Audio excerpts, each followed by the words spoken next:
Hello, loyal listeners. Welcome to the Snapcast. This is Mike Cooley with your co-host, Brad O'Brien. and we're here to talk this week about some interesting stuff that we've had come up. So,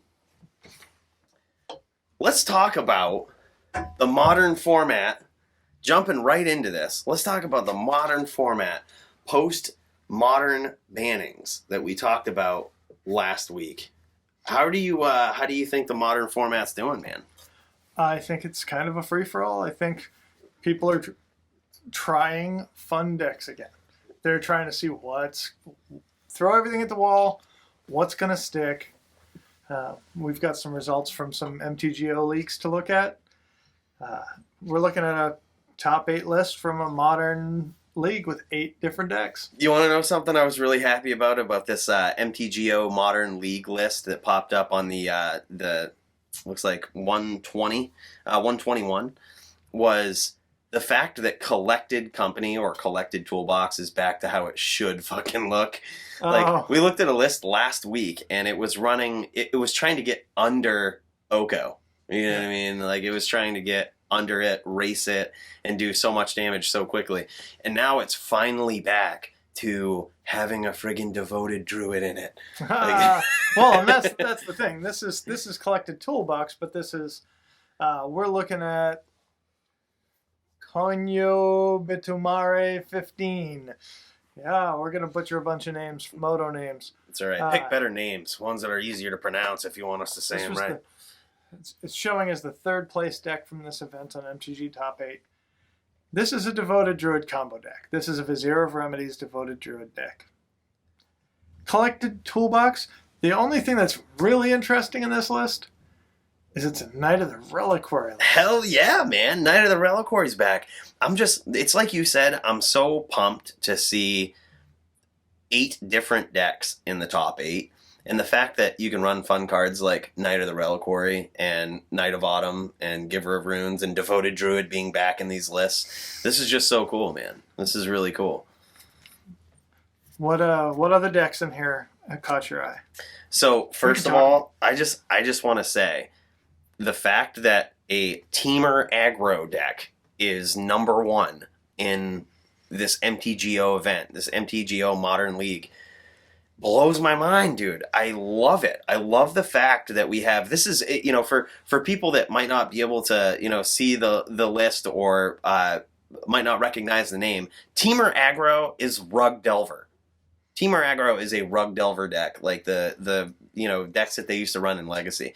You slam you get the concept of board advantage and you try to maintain it. Like, they run Tarmogoyf, Delver of Secrets, which I'm so happy to see, and Brazen Borrower, a new card, and most crazily here, Hooting Mandrills, which has showed up in Legacy Rug Delver decks before.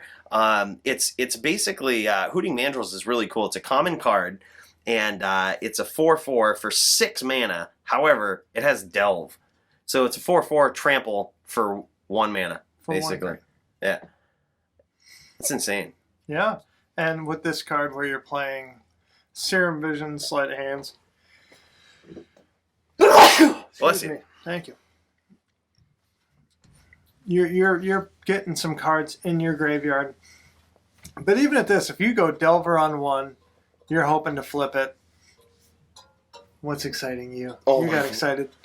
Brad's looking at my face right now. I'm so excited because in this Teamer aggro list, this Rug Delver list that I'm looking at, I just looked at how many lands it runs, and it runs 16 lands, which I said, holy shit. How does it do that? I was like, there's even less lands in this deck than there is in a Legacy Rug Delver deck. And I understand in Legacy they have Wasteland, and that's basically a spell, and it's definitely something that's good.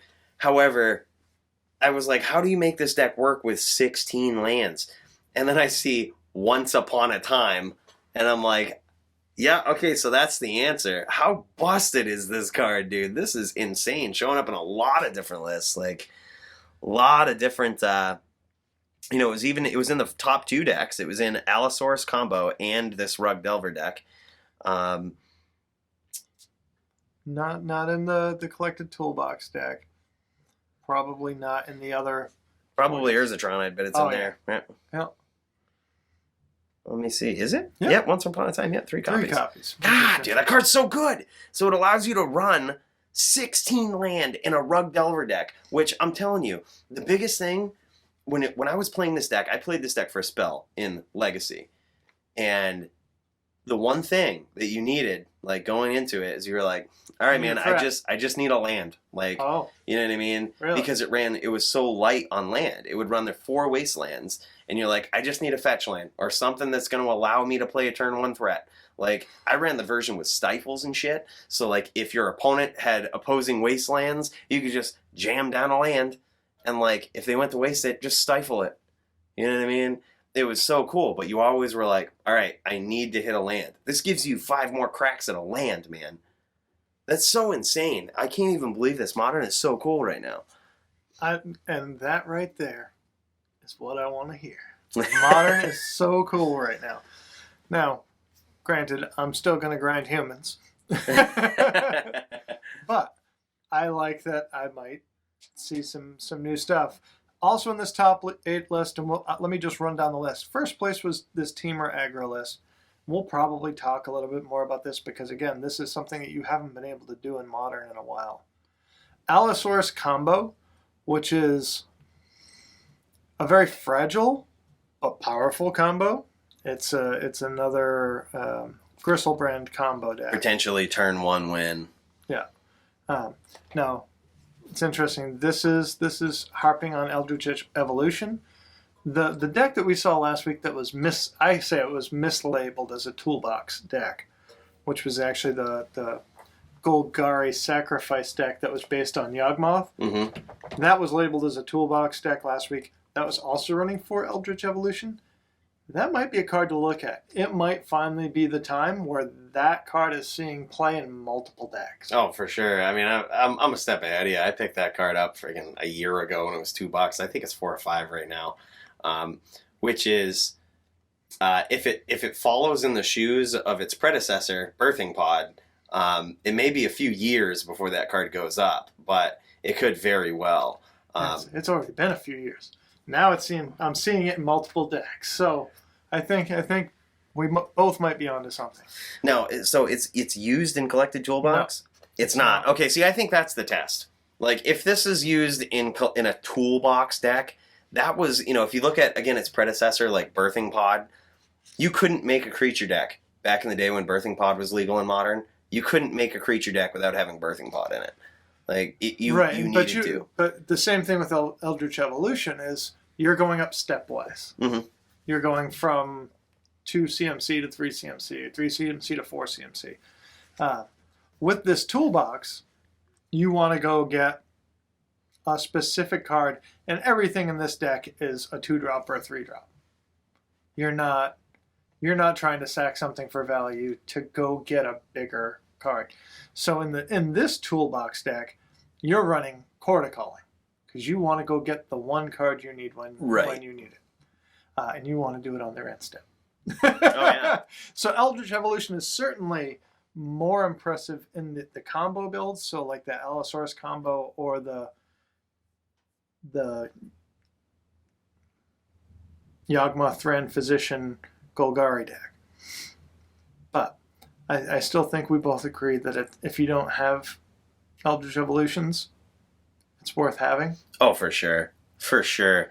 I mean, and it's not entirely too expensive right now either. Like $4 or $5 for what that does is pretty good. I feel bad for trading my foils to Blanchard.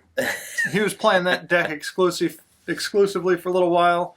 I'm about foiling out those decks. I like to help my friends foil out their decks. So when he was building the combo builds that were using this for a while, I hooked him up.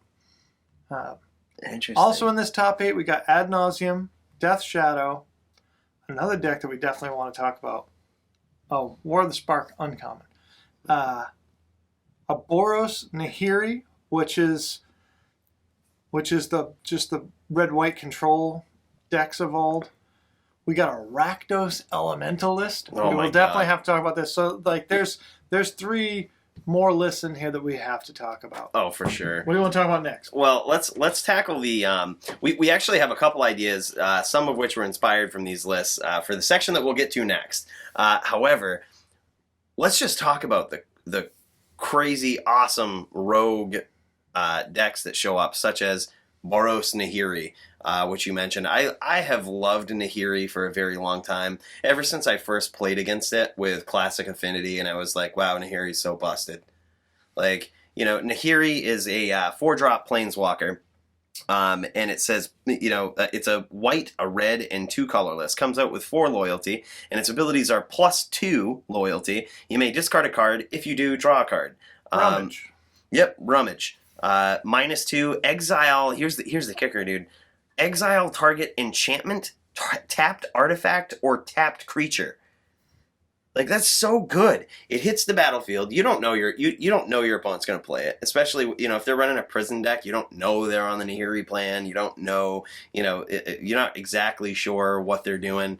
But -2, exile an enchantment, tapped artifact, or tapped creature. I can't even tell you how much shit that deals with in Modern.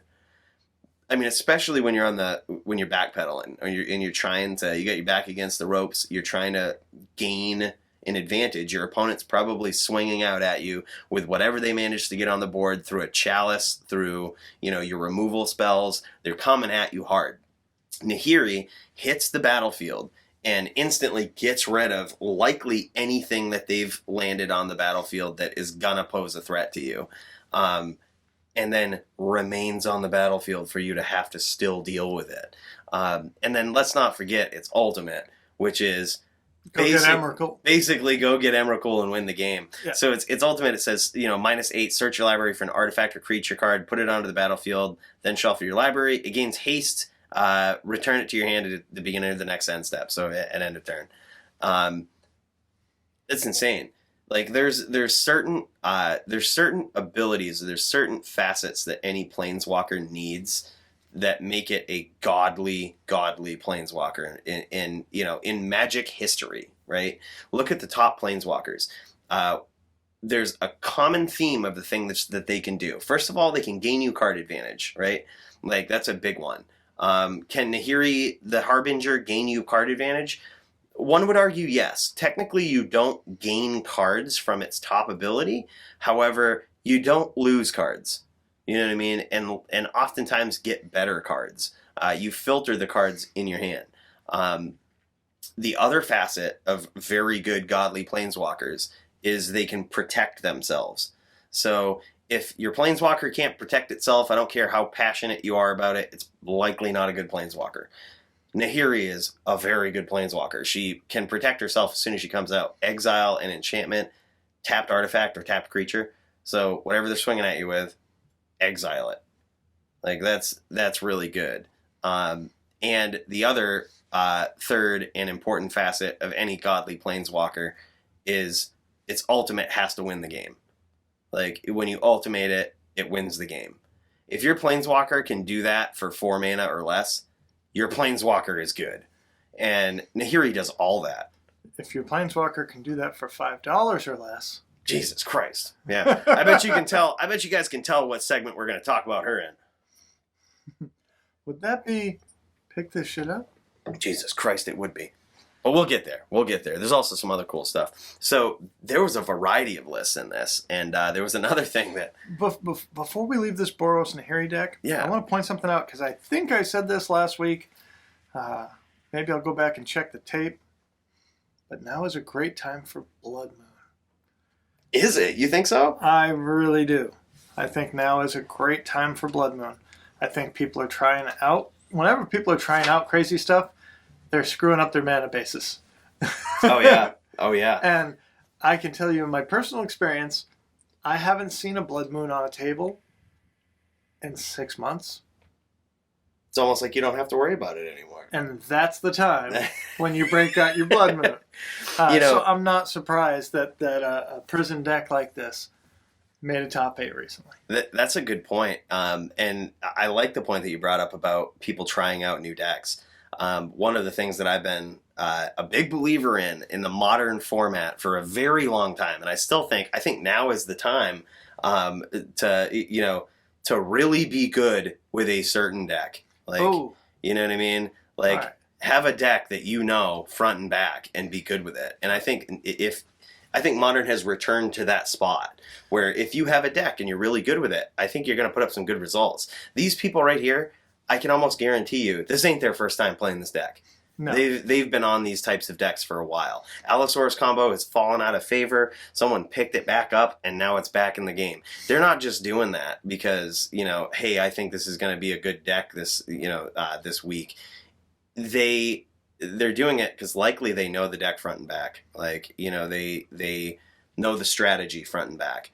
And this is something we can also talk about with some of these top 8 decks, is just not having to think about what you have to do against your opponent. Absolutely. One of the things, and this is true for just about any endeavor that you pursue in life, getting to a point where the actions that you are most likely to take in a given scenario become instinctual habit, meaning you have a what's the word I'm losing? You just have an inherent knowledge of your deck and heuristic. Sorry, looking for this specific term where you have a default mode. I know this well enough that my brain doesn't have to get involved. When I go to put on my shoes, I don't have to think about leaning over. I don't have to think about each stroke of the laces because I've done it so many times. Right. My brain doesn't have to be involved in tying my shoes anymore. Right. When you know a deck in Modern, when you have changed the oil in your motorcycle so many times, when you've played a song on guitar so many times that you don't need to think about what your hands do, that's when you get past being skilled and move into being artistic. Yeah. And knowing your deck in Modern rewards you in the same ways. I think, before we started the podcast, you brought up a great example. Brad is a phenomenal bass player, and he mentioned being in the moment and being able to sort of freestyle songs and play along with other people that are jamming out.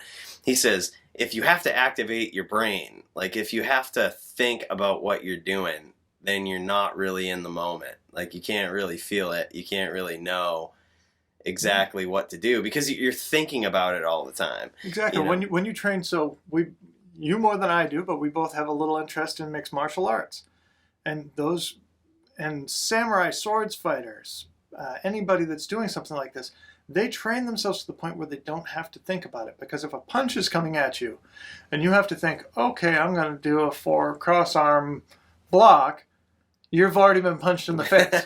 Like, you don't have time to think about these things. Conor McGregor, I was talking about this earlier too. Conor McGregor just brought up something after his fight this weekend. And, and I'm going to do my best Conor McGregor impression here. He said in his post-fight press conference, he goes, you don't lose a battle all at once. You lose it with little defeats along the way when you know you should have gone to practice and you didn't. And, and he mentions it's the little decisions that you make that, you putting in the time, basically, is what he's saying, is the secret formula, putting in the time and doing what you have to do. And you can tie it to Magic with when you grind a deck so much and you've practiced with it so much, you know what you have to do. Like, you get to the point where you're like, okay, I know what I have to do. One of my biggest struggles back when I was a big old classic Affinity player, and mind you, I've talked about this on the podcast before too. I played that deck for fucking years. Like, one of my biggest struggles and one of my biggest frustrations was when I would go to like big Star City tournaments, when I would go to big tournaments in Alpharetta, Georgia. Like, one of my biggest frustrations was sideboarding time. Like, I used to get so frustrated because I would sit there and I would play against like a Jund player, which has a very good game 1 matchup against Classic Affinity, and one would argue possibly better in the sideboard. I would get so frustrated because like some Jund players would sit there for minutes and minutes on end, rifling through their sideboard, being like, What do I play against Affinity? Do I do this? Do I do that? I was done in seconds. I was like, yep, I get rid of this and I bring in this. Like, I know you don't like seeing Relic of Progenitus on the board, and I'm going to bring that in. Like, you know what I mean? It was just easy. Like, yep, I'm going to take this out and I'm going to bring these in. Yeah. And I know what you're trying to do. You know, I might not be as good with Jund. I couldn't pick up a Jund deck and be really good with it.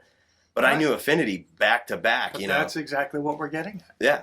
Like, when you know your deck, you know the matchups, you know what's important, you're not putting your energy into figuring out in between rounds, oh goodness, what do I do? No, I have a plan. These cards are bad, these cards are good. I've done this a dozen times. Talk about our LGS. Our LGS has a lot of people that like to be somewhat competitive, like us, you know. Go to a couple of GPs a year, maybe a couple of SCGs a year if they can. Most of them have their deck, or have their type, or something like that. I've been playing humans since Bant Eldrazi fell out in late 2017. I've basically been playing humans. I dally with another deck here or there.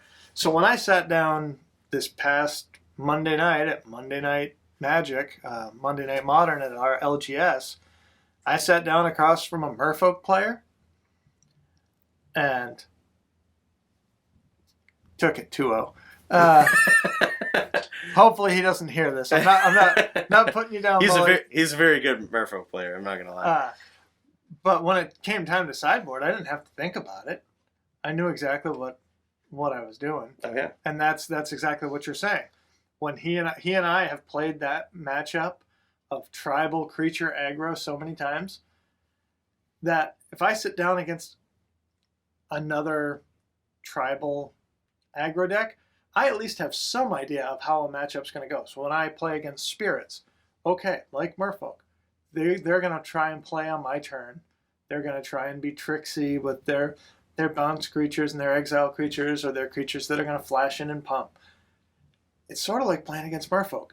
So even though I have to say I know what the different card names are, my heuristics for playing in that sort of matchup are good because I'm not trying a new deck every week. Right.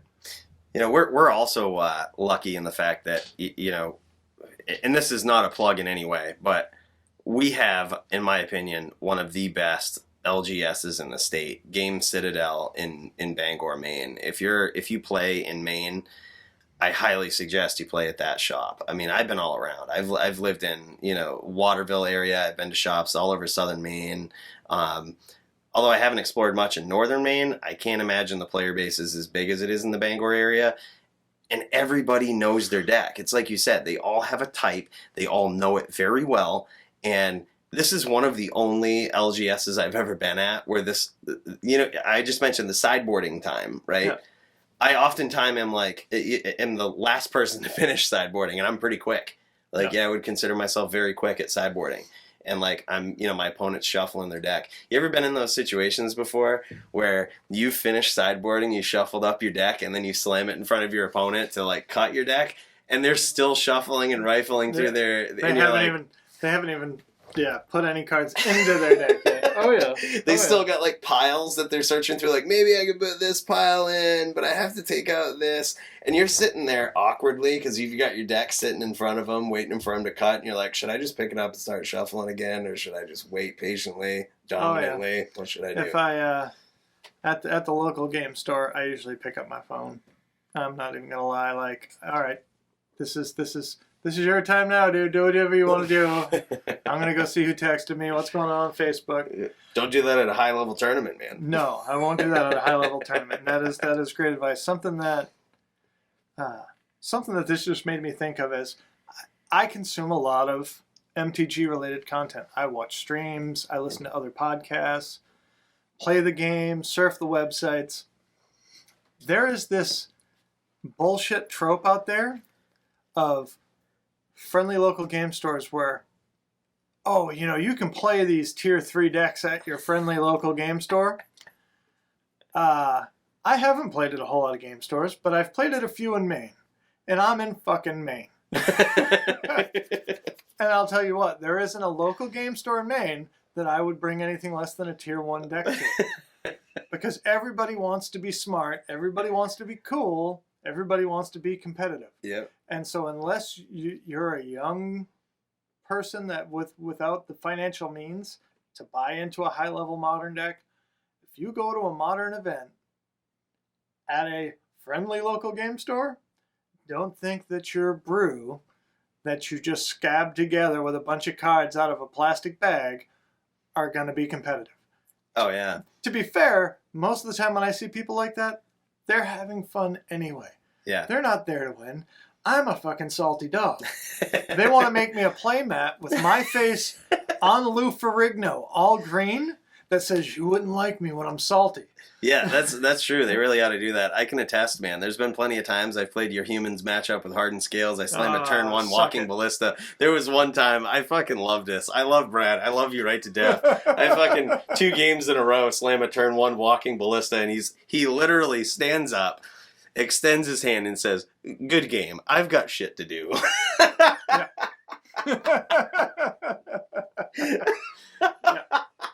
Yeah. So anybody wants to buy me the Morton Salt playmat for Christmas, I'll totally rock it. You can even sign it. So we wanted to really talk about that heuristics, but really that's about getting the most equity out of your deck because you know your deck inside and out. Right. Learn the lines. Exactly. The less you have to think about it, man. A lot of these tournaments that you go to, these big tournaments, Star City Games Opens, I've been to quite a few of those. Back when I lived in Atlanta, there was a far better market for those types of tournaments than it is up in Maine. But I could just drive 45 minutes whenever Star City Games came to town and be like, yep, I'm going to play in a big tournament and might be on camera this weekend. Like, you know what I mean? There was one time that I was, which was awesome.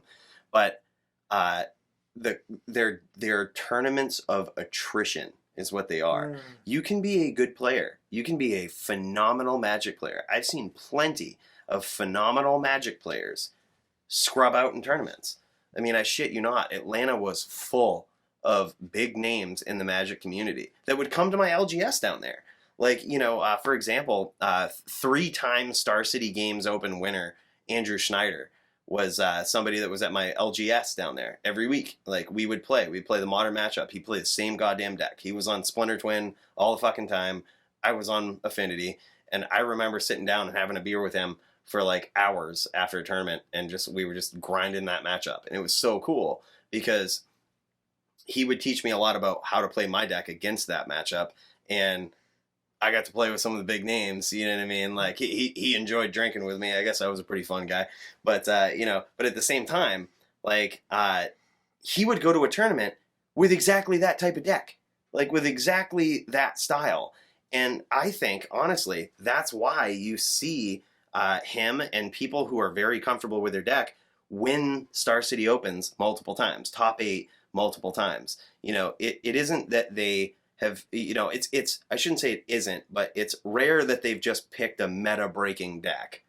It's more likely the case that they have a deck they're very comfortable with, and they don't have to think about it. Because when you have to play 9, 10, 11 games in a row, I don't care how good of a Magic player you are, you're gonna eventually just get fucking mentally exhausted. If you have to think about every turn of every game, you're gonna be exhausted by like your 5th match. Yeah. You're gonna be mentally exhausted. I would consider myself a fairly decent Magic player, and at one of these Star City tournaments, I took into a Legacy Star City Open a dredge deck, which is way different than any style that I have ever played. My first 3 games, there was no way my opponent could beat me. Like, I just wrecked house. Like, I mean, absolutely wrecked house. But I remember I was shaking at one point because I was like, what's the right move to make? And I had to think. And I was like, okay, don't forget these triggers. The 4th match that I had was against Davis. What's his name? Jim Davis. Jim Davis. It was, it wasn't on camera, but it was just like, people were crowding around the table and shit. I was mentally exhausted at that point. And like, he complimented some of my plays that I made, But I remember I was like, oh, I should not have done that. Like, oh my gosh, he's going to punish me. He's a good player. I know he's going to punish me for this. And he fucking did. Yeah. Like, you know what I mean? It's because I was mentally exhausted. Like, I made these plays with a deck that I was not familiar with that, you know, I was like, yeah, I should have called that with Cabal Therapy. Like, I knew I should have. There's no reason I should not have called this card, and I did. Like, you know what I mean? It was just so mentally exhausting. But, you know, in that same tournament, Jim Davis, like, playing control, like something that, you know, he's played a lot, like, just always knew. Like, it didn't take him long to sideboard at all. I'm not sure how it looks when he's on camera. Yeah. But against me, he was just like, yep. These cards in, these cards out. Yep. Containment Priest jamming him in. It was like, yeah. Like, you know, and I had never dealt with that. Like, I had never been like, oh, wow, Containment Priest is insane against Dredge. And I never noticed this. Like, you know, so it was just one of those things that he was more comfortable with his deck. And you could just tell from looking at him, less mentally exhausted. You know, wicked good guy in person too, by the way. Like, you know, phenomenal dude. I've had the pleasure of playing him twice in competitive SDG tournaments, and you know, great guy. But he just knows his decks, his archetypes back to back. You know, and I think that's what allows him, especially to top 8 a lot of these tournaments. Like those archetypes he's played over and over. One of the things that is the counterpoint to this, I think, if you've played Magic for any length of time, you've met the bed hopper. You've met the bed frog that says, oh, I can't win anything with this deck. I'm going to build a new deck next week. Oh, yeah. We've got a lot of burn in our local meta. It's a somewhat affordable deck for people to build. And there's one player. All he plays is burn. And I'm absolutely certain that Quana's win rate with burn is above average. Oh, for sure. Absolutely certain of it. And all of the other burn players in our shop go, oh man, this deck sucks. I can't wait to build something else. And Quana's always running these like random cards in his burn deck. It's because this is what I call the natural evolution of decks. And it's how you get good to the point where you like don't need to think about what to sideboard. It's because maybe you don't know what's good against your opponent, but you're comfortable enough with your deck where you're willing to try new things. And you notice in certain matchups, wow, that was a really good choice. Or I can assess that card was not a good choice. Like, you know, he's done that. He's done that over and over. You know, he runs weird cards like Harsh Mentor. I say weird cards. Most people know what that card is. It's really cool. But he just knows the most inconvenient times to bring it in for his opponent. Like, you know what I mean? He's the first guy I ever saw play Rampaging Ferocidon in Modern. Stupid. Like, and it's amazing how, like, well it's played and how well it's timed when he does it. You know, it's really, really good. And so some of the other burn players that I know that are just desperate to get off the deck can't, you know, they say, oh, I can't win a game with it. And they think that it's the deck's fault. One, unless you are one of the best, don't expect a better than 50% win rate. I try to tell myself that. It's a game. We all say it's a skill game. Don't diminish the fact that your opponent might also have skill. So if you have two skilled players playing these shuffled, random, varied decks, don't think that you're doing awful if you're not winning 80% of your games, because that's an unreasonable expectation. Nobody's that good. No deck is that good. When we shuffle up two different decks, there's enough variance inherent in the game. You're not going to have an 80% win rate. And if you don't know your deck, you're never going to get to 50%. Oh, for sure. You know, that was... I'm not trying to brag by saying this, but... my win rate at our LGS was pretty insane. It was average 75%. But it was Hardened scales? Yeah, it was. Yeah, And, yeah, exactly. And now I've lost a crucial component of that, and I'm to the point where I'm like, I gotta learn a new deck.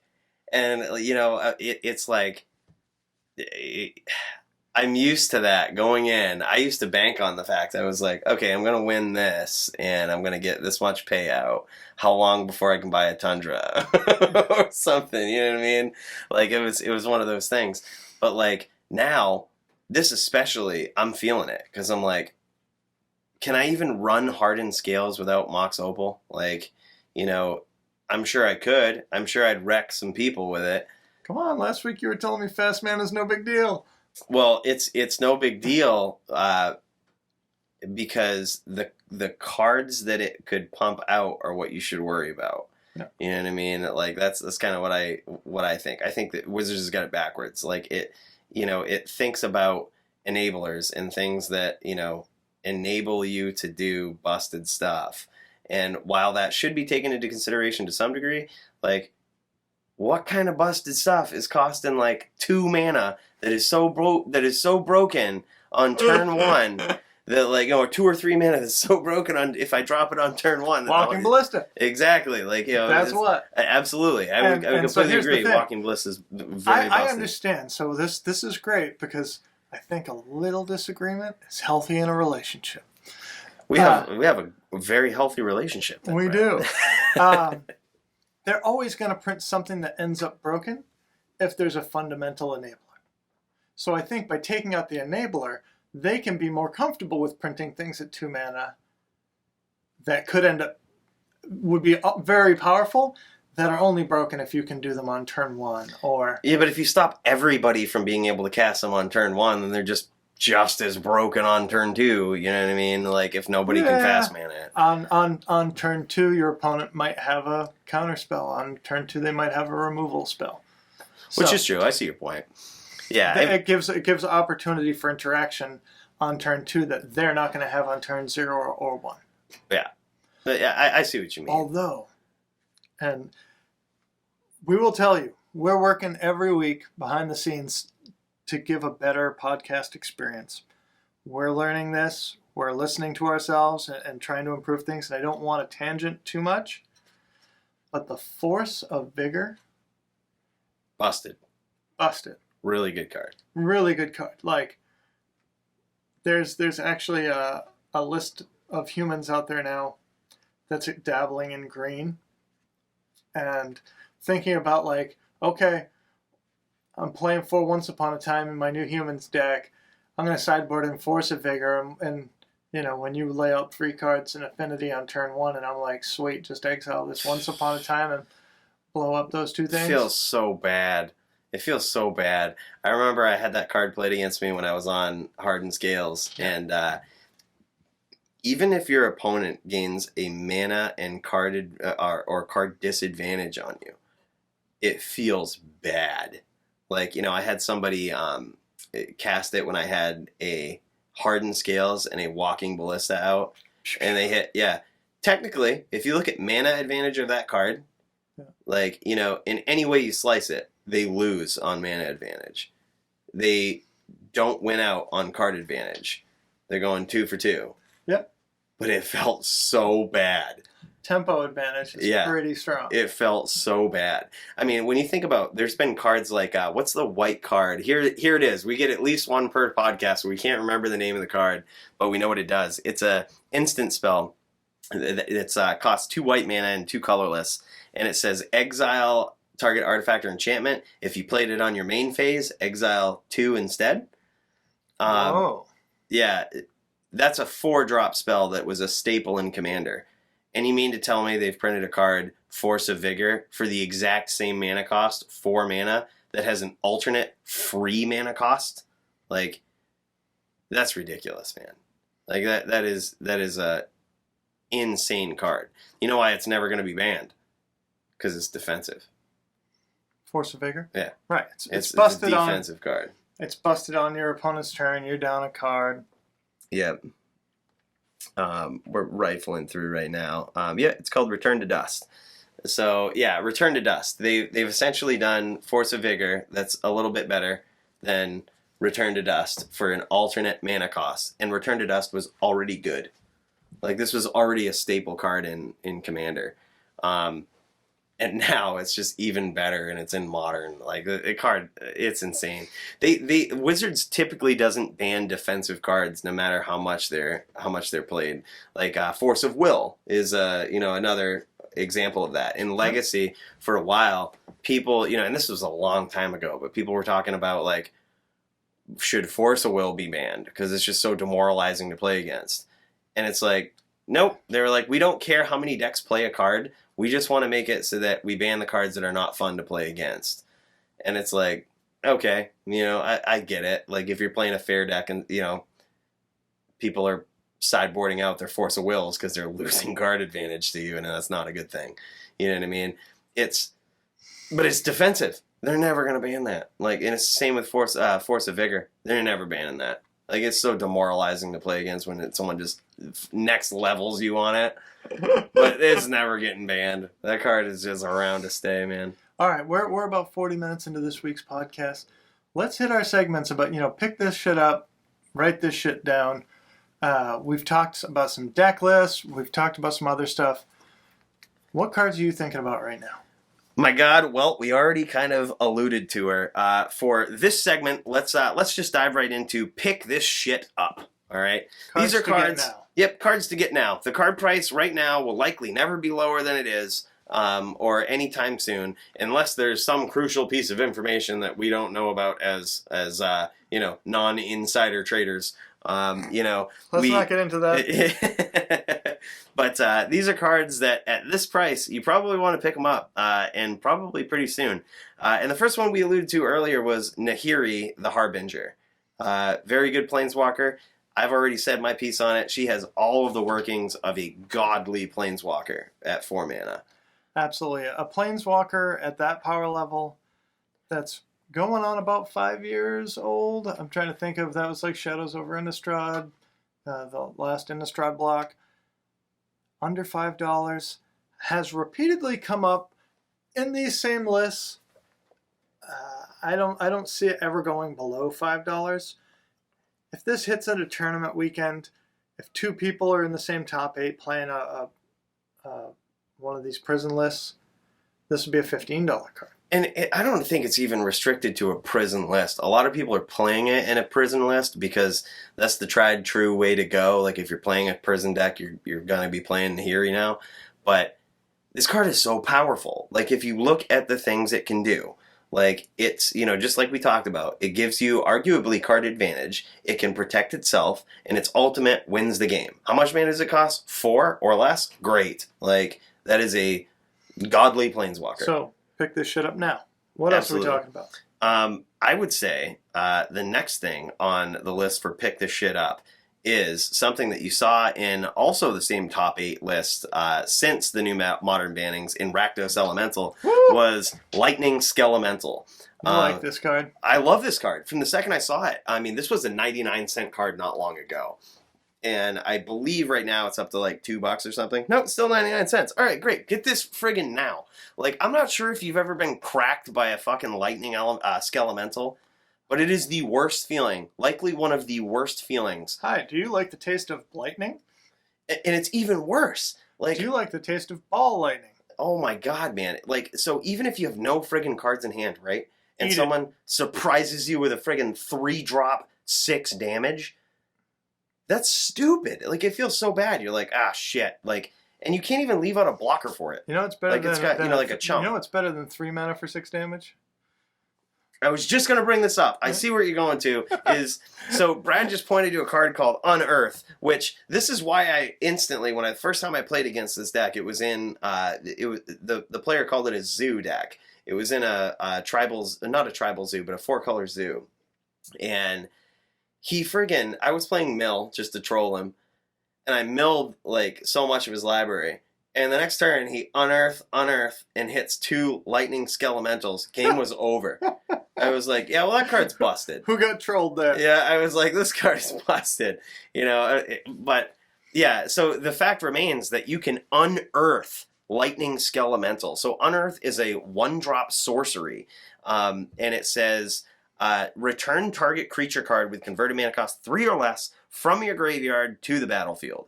This isn't even until end of turn. This is a 1 mana, this is a reanimate that's legal and modern.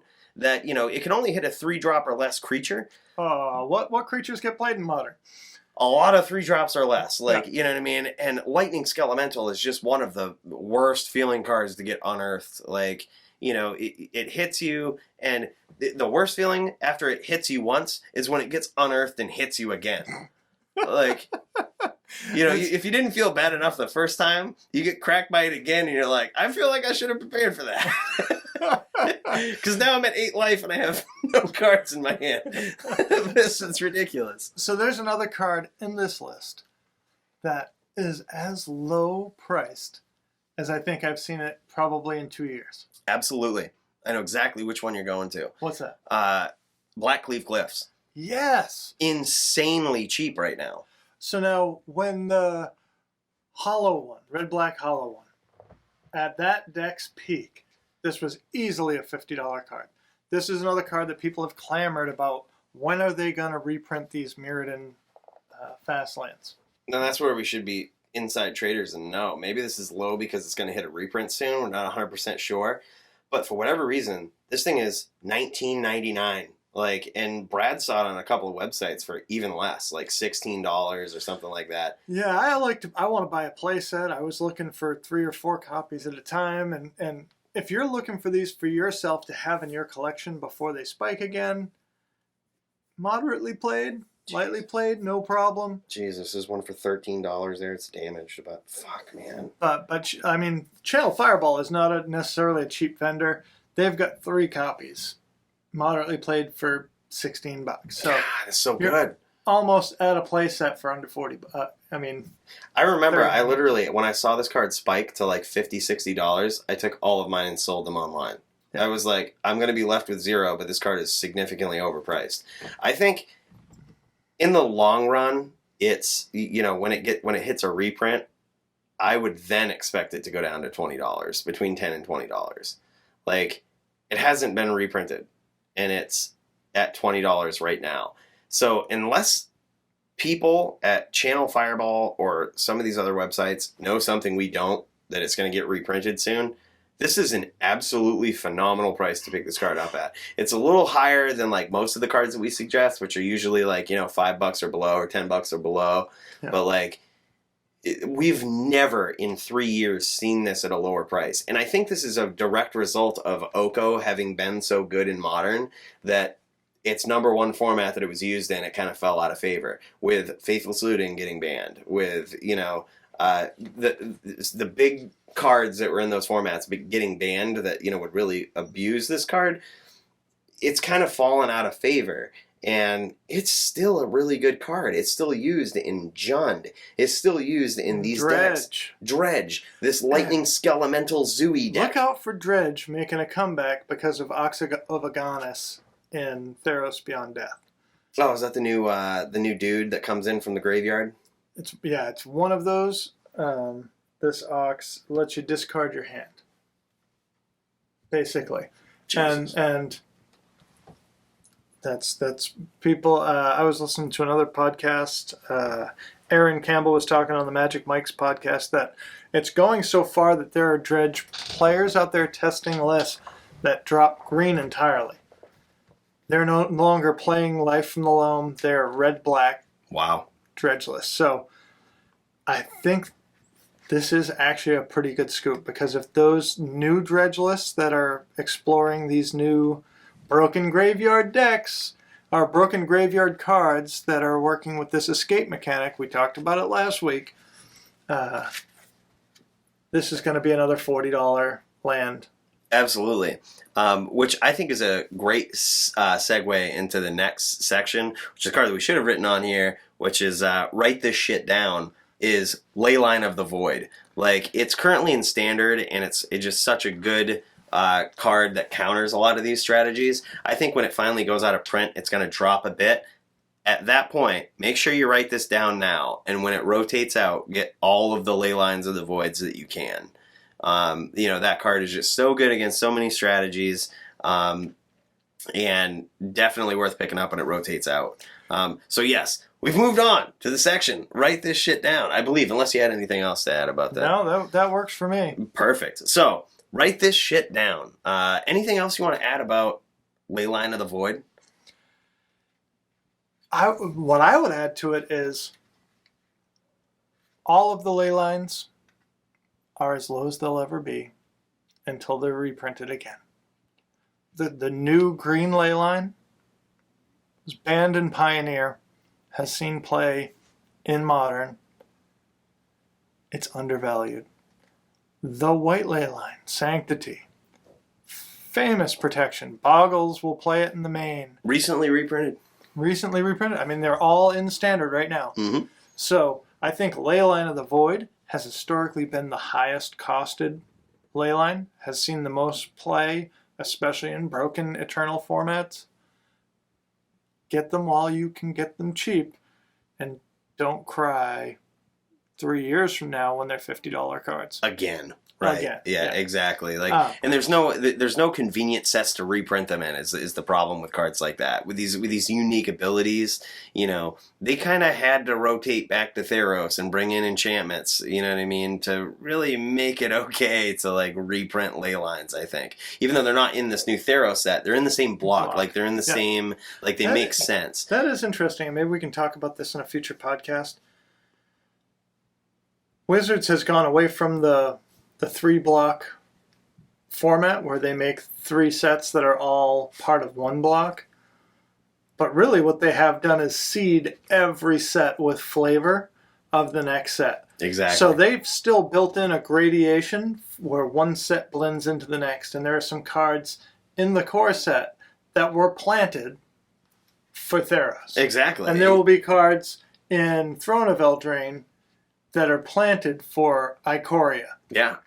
And that you're absolutely right. We could start looking at cards like that and start talking about that on the next podcast. Like, what card looks weird in here that they might bring in a new set and, like, you know, really make this busted.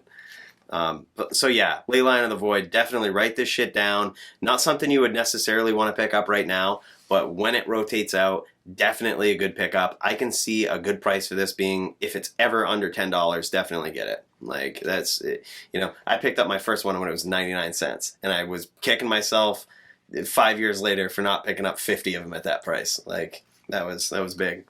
So the next card that I had for Write This Shit Down is this amazing card. And you're going to be thinking right now, you're crazy for saying this card's dumb, but it's not. Trust me. And the card is Grenzo Dungeon Warden. Okay, we usually talk about modern formats, standard a little bit, you know, legacy and vintage.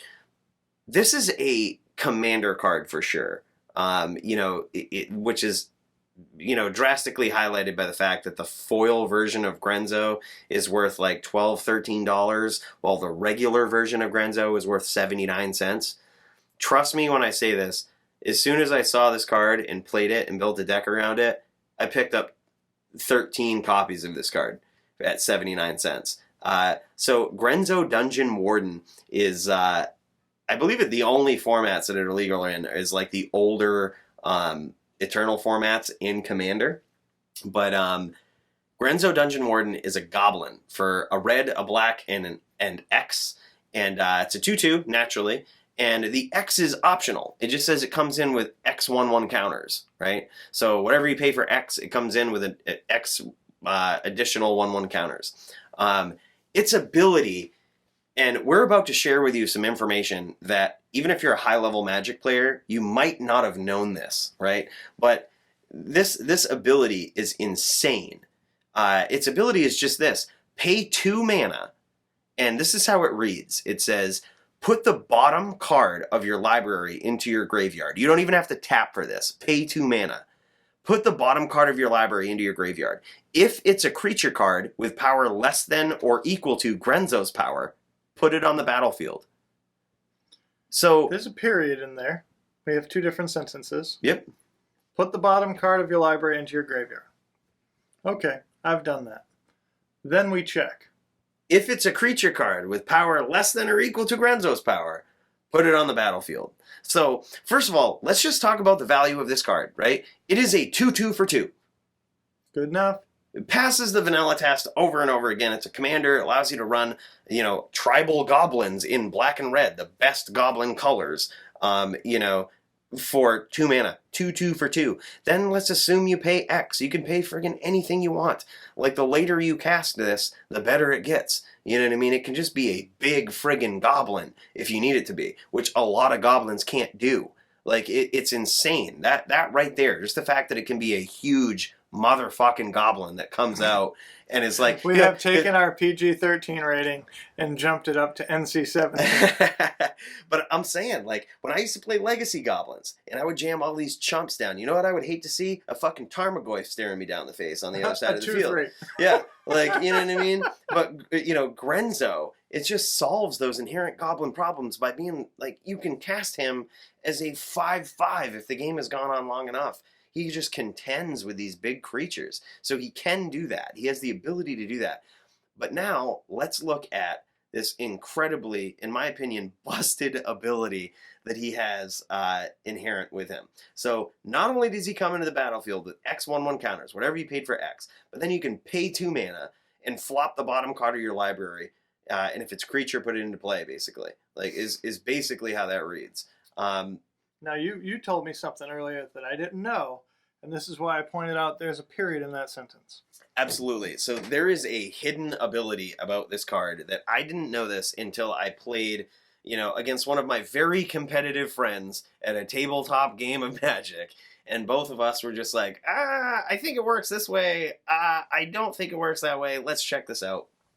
So, newsflash, Grenzo Dungeon Warden gets around graveyard removal such as Rest in Peace, Leyline of the Void, or Anafenza, anything that replaces the card being put into the graveyard, it gets around.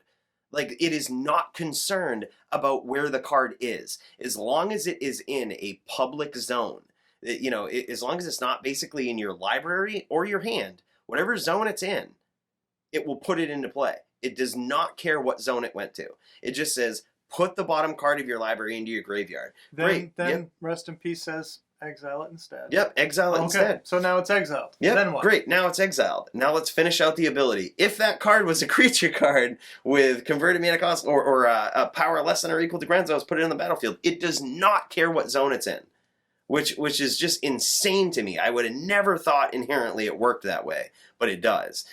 You know, so we looked this up, and it's just so crazy to think that you see Grenzo staring you down, you know, in a commander game across the way, and you're like, oh, I'm just going to put in some graveyard hate, or, you know, I'll just go for Rest in Peace or something. It does not work that way. It does not care where that creature is when that ability resolves. That's so insane to me. 79 cents? 79 cents. And let's not forget the fact, right? Like, I've always wanted to build a Grenzo deck like this, and I haven't seen it conceptualized or put to use. But just think of, like, the creatures out there that have 2 or less power that are fucking busted. Like Leshrac, for example. Or cards that have 2 or less power that cost a shitload of mana because their abilities are so good. Like, Leshrac, for example, is a card, I forget the rest of his name, it's like a legendary creature, Leshrac something. He's a 2/4, and he costs like 6 or more mana or something like that. And it just says, cumulative upkeep. He has a cumulative upkeep that actually works in your favor for once. And it says, gain control of a land you don't own. Like, that's insane. So every upkeep that he's on the battlefield, you're gaining control of yet another land you don't own. And he's like, yeah, I'm sorry, Herald of Leshrac is what it's called. Herald of Leshrac, it's a 7-drop 2/4, right? Cumulative upkeep, gain control of target land you don't control. So each upkeep, you put another time counter on it. As cumulative upkeep, the first upkeep, you gain control of 1 land. Next turn, 2 lands. Next turn's 3 lands. Like, so you keep taking your opponent's lands the longer this stays on the battlefield. And then when it leaves the battlefield, you just return all the lands back to their owners. This is interesting because it pays for itself. Yeah. It pays for its own cumulative upkeep. And you're stealing lands from your opponents? That's gross. Well, no. The cumulative upkeep is steal lands from your opponents. You don't have to pay mana for it. It literally says, steal your opponent's lands and steal an additional one each turn. Oh, I see. So you don't have to pay anything for it. You just gain control of lands you don't control. So if you get to a point where your opponents don't have any lands, you sacrifice it? Exactly. And you keep the lands? Yeah, exactly. And he gets +1/+1 for each land you control but don't own. So he pumps himself. Okay. They get their lands back when it dies. Yes, they do get their lands back when he dies, but in the meantime, they're getting fucking choked out by some huge dude on the board that has flying Like, he has flying, by the way. Are we talking about MMA again? You're getting choked out by some your resources are getting choked out by this dude. But, like, you know, how long will it be? Back to the point of, like, Grenzo. How long will it be before someone, you know, they print enough busted creatures at 2 or less power that do shit like this, that Grenzo's just cheating into play? You know what I mean? And he's an insane commander. So why haven't we tried to make a Grenzo Leshrac modern deck? That's good. Is Grenzo legal in Modern? I don't think he is. Oh, is he just a commander product? Yeah, I don't think he's legal in Modern. If he was, I bet. Sad. Yeah, I bet he would be played if he was. Yeah, you're right. Yeah, he is not legal. I mentioned he's only legal in like the older Eternal formats in Commander, No. but at the same time, like, he's so cool, man. And there's other cards out there, like all of the modular cards. You know what I mean? They come in. They're technically 0/0s. So when Grenzo checks their power and toughness, it's lower. But there's a modular card out there that's like modular 4. So it's a 4/4 that looks like a 0/0 as far as Grenzo is concerned. So, you know, how long is it going to be before they stack up a deck like that? And, you know, just jam these nasty cards out for 2 mana at the speed of an instant. It's just so stupid, man. So right now, Grenzo has seen, I think, 2 printings, and he's 79 cents, and just an insanely good card for his mana cost. Granted, you kind of have to build a deck in a vacuum. You kind of have to build around Grenzo, but people do that all the time in Commander. And that's the point. Exactly. So, I mean, you know, I think right now we're seeing Grenzo at 79 cents. I don't think this is going to happen anytime soon, but I do believe if this card goes so long without a reprint, this is a $10, $20 card. And in the foil version, if you can get a foil version for under $10 right now, I would definitely suggest you do it. Like, it's just insanely I'll meet you good. halfway. I can see these non-foils being $5, maybe $10. Okay. Even so. But, I mean, from 79 cents to $5, if the stock market did that for me, I'd be retired. Exactly. Like, yeah, and maybe I have delusions of grandeur thinking that it's not. You love this card. You've been playing this card in Commander for a while now.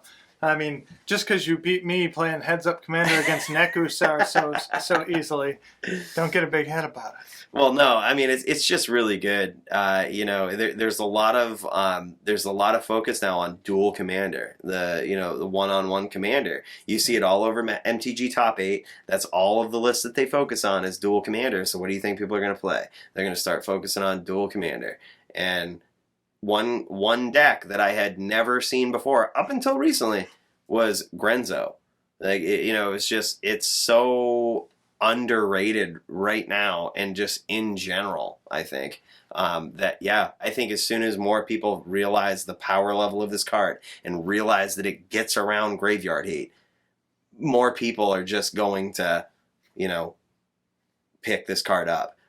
Every single graveyard hate it gets around. With the exception of, what's the Wheel of Fate or something like that puts it on the bottom of your library? Doesn't get around that, because that's a private zone.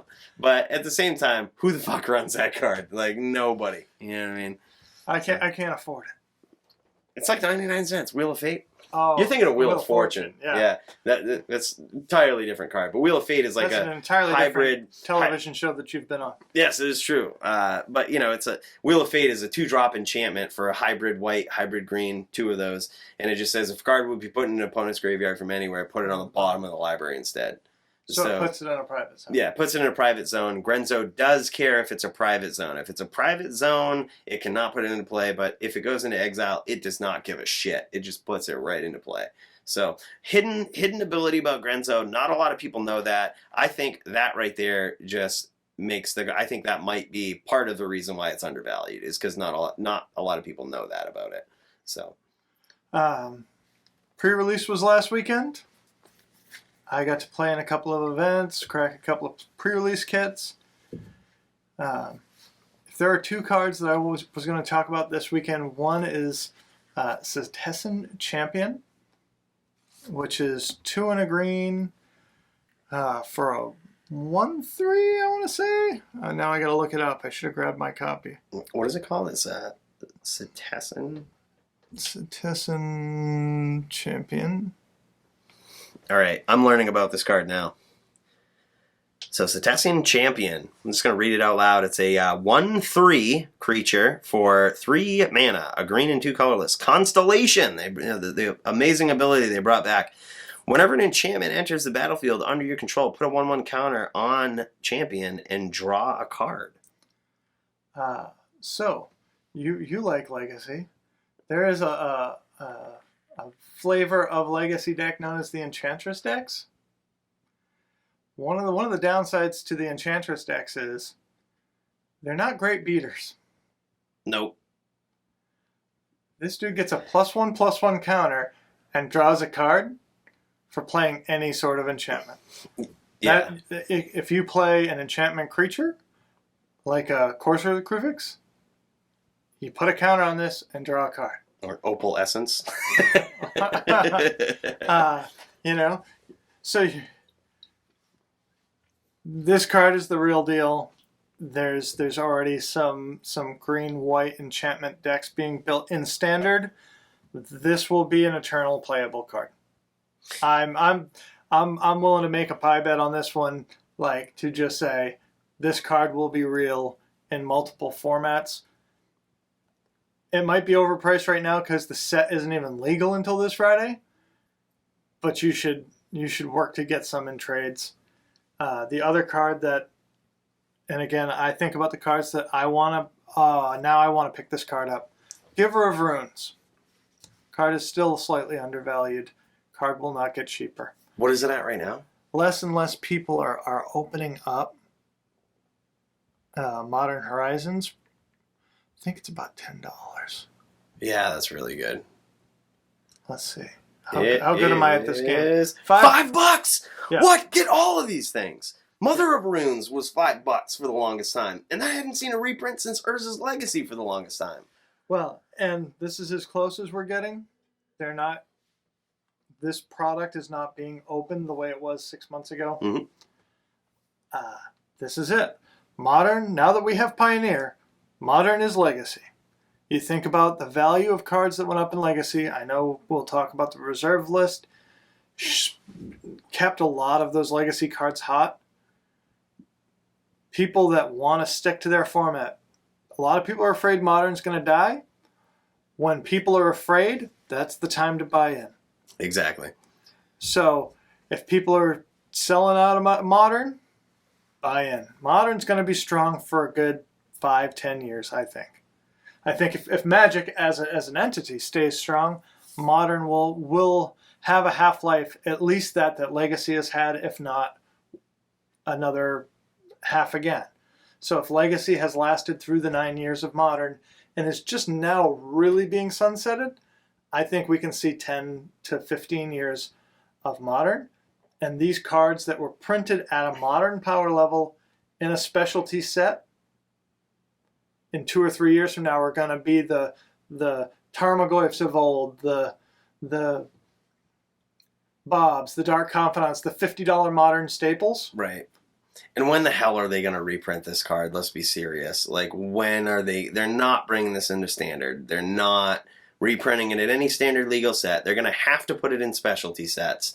So at $5, I don't think it's getting reprinted anytime soon. And I think it's definitely a good investment. And this is another one. Okay, you might be able to get these as low as $4. Yep, I see $3.94 here. That's insane. The foil market price on TCG is $23.50. Yeah. So you're talking about a 4 times markup for foils. Yep. It's a good indication right there. It's a good indication that the people that want this card are paying premium for it to pimp out their decks because they know this is a card they're going to want to have for years and years. Right. And whenever I see something like this is just like what we talked about with Trade Routes a couple of weeks ago. Like, whenever I see a card that is very low in its non-foil price and extremely high in its foil price, it's a good indicator that, like, one of two things. Either there's not many foils out there, or if the foil was released in that set, people are willing to pay a premium for it. Like, the people who have the money are willing to pay foil at that price because the card is that friggin' good. And they're like, literally, someone is sitting there making a decision and saying, well, hell, at this price, I'll buy the foil. Even though it's 5 times the cost of of the original card. There's, granted, some of them are collectors, some of them are just fanatics, but people are willing to freaking pay that price. Well, and they know that card is going to see play in their deck. Mm-hmm. That's it. I've got a fully foiled out humans with promo printings and that sort of thing, and it's because I'm confident that deck will be viable, hopefully for as long as I want to play this game. Right. So I don't, I'm thinking now about going for the caverns. The caverns are the one that are going to hurt me the most. But I've got foil caverns now. They're the reprints. I'm thinking about the full arts, but that's a conversation for another day. For sure. One thing I'd like to revisit before we move on to the end of the show is your Constellation Champion guy. Oh, yeah, man. So I do have one thing to say about that, that the Eternal comparable enchantment creatures have over this, such as like Argothian Enchantress, is they can't be targeted by your opponent. So they're inherently hexproof? Yeah, so Argothian Enchantress says it can't be the target of spells or abilities. And there's another one, I believe, that was printed at 2 or 3 mana that also has hexproof or also has shroud. So those are the big things with that, is they can't fuck with it. That guy they can fuck with. The only difference is, you're gonna get card advantage, but I believe the champion reads when it enters the battlefield. So the problem with that versus its older counterparts is you can cast your enchantment and then they can fucking deal with it. They can bolt it, they can path it, they can swords it, they can any removal spell they get. They only have to worry about when that enchantment enters the battlefield. With other ones, such as what's the one that they play in Boggles that says it's a core, the core guy, Spirit Dancer. Yes, core cast, spirit. Enchantment draw. Whenever you cast it, draw. So as soon as it lands, you can gain card advantage off it. So that would be the only gripe that I have with this. Like you said, a good, some healthy disagreement and a healthy relationship, So I guess I would disagree with this card. I think it's really good. I think possibly in Pioneer it could see some play. But, the Eternal formats of Pioneer's old, an internal format? the Eternal formats of old have those shroud creatures that you just can't fuck with. Yeah. Well, and so for me, I'm a modern player, now I'm a Pioneer player, play a little bit of Commander. You have a whole lot more legacy, history. So for me, modern is the format of old now. Yeah. And you know what? I have lived long enough to see myself become the enemy. Thank you for sticking through another episode of Snapcast. Absolutely. We appreciate all you guys. Anybody tuning in and listening to this stuff, we think our ideas are great. That's why we share them with you. So we really appreciate you dialing in and listening to us. And we'll see you next week. Good night.